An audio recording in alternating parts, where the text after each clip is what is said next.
I want to get now to this exclusive CNN investigation that raises questions about the death of James Brown, the godfather of soul. This morning at 1:45 a.m., Mr. James Brown passed away. The godfather of soul died Christmas morning 2006, 41 years after his signature song hit the Billboard charts.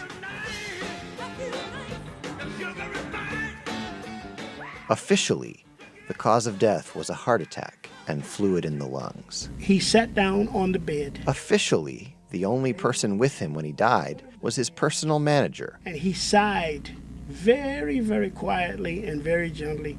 Then he closed his eyes, and he was dead. Until recently, I had no real reason to doubt these details. But that was before I learned that if it involves James Brown, you should always question the official story. 2 years ago, I got a phone call from a woman who sang in the circus. She had some surprising things to tell me. I've just kept it quiet. It was a need to know. If someone didn't ask me, I didn't tell them. James Brown was murdered. I know, it sounds insane, and that's not the half of it. In the years that followed, as I listened to Jackie and met others who knew James Brown, the story kept getting stranger. Why in the world has James Brown not been buried yet? I don't need an autopsy.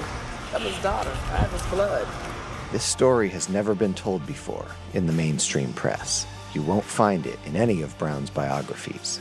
Nobody wanted to hear the truth. Nobody wanted to print the truth. I spent nearly 2 years checking out Jackie's story. I traveled through 9 states, interviewed nearly 140 people, analyzed more than 1,300 pages of text messages from her iPhone, and sent a mysterious item from a black duffel bag for testing at a forensic lab. In 2 years, I've found out a lot of things Jackie didn't know when she called me. Pull up a chair and let me tell you the story of the circus singer and the godfather of soul. The king is dead. Long live the king.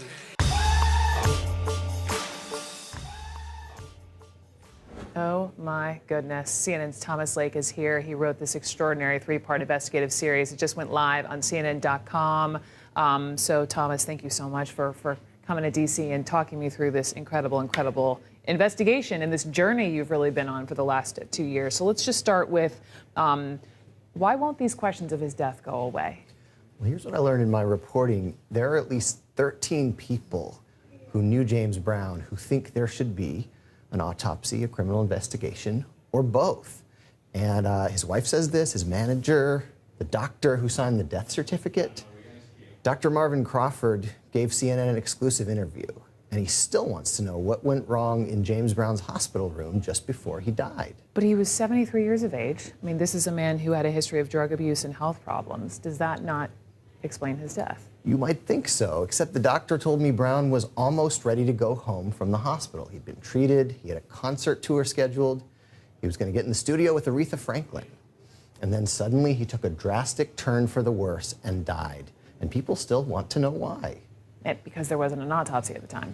No autopsy. The doctor tells me he wanted one, but Brown's daughter, Yama, declined to have it done, which was her right. But twice since then, I've asked her why she declined. She hasn't given an answer. And if the authorities did get involved, then I understand one of your sources has some items that might interest them. Right. The woman whose phone call first set me off on this investigation, Jackie Hollander, came into possession of a black duffel bag. She says it contains evidence from Brown's last days. We had an item from this bag sent off for forensic testing. It came back positive for marijuana, cocaine, and a prescription drug. We don't yet know what that proves, but it's one more data point investigators may want to examine. Wow. Your series examines the death. It was 1996. James Brown's third wife, Adrienne Brown.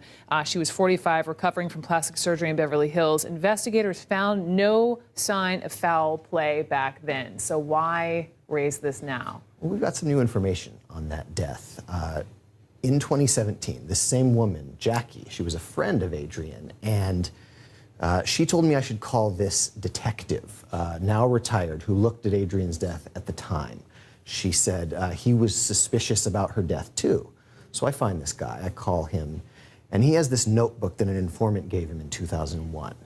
A reliable informant, he says. But at the time, he didn't read all of it. Well, after I reach out to him, he goes back and reads the rest of it, and what he finds there is amazing. It is an allegation from this informant that a doctor confessed to her that he had sneaked into Adrienne Brown's recovery room and murdered her with a fatal drug overdose. What? This notebook, it contains such phrases as make it look like an overdose and murder for hire. CNN is not naming the doctor because he has not been charged with a crime, yes? That's right. And I did find this doctor. I interviewed him. He denied the allegation, denied killing Adrienne Brown. You have spent nearly 2 years on this entire project. You've interviewed close to 140 people, reviewed thousands of pages of documents. You've identified some disturbing similarities but between these two deaths, Adrienne Brown in '96 and James Brown in 2006. That's right. Both times, a wife of James Brown tried to separate him from a group of associates she believed to be controlling him. Both times, the wife told others she feared for her life. And both times, someone went in for medical care and didn't come home alive. And we can find your entire piece on CNN.com. This is the three-part investigative series on James Brown. It is live on CNN.com. Thomas, thank you so much. Thank you, Brooke. We'll be following it right along with you. Good to see you.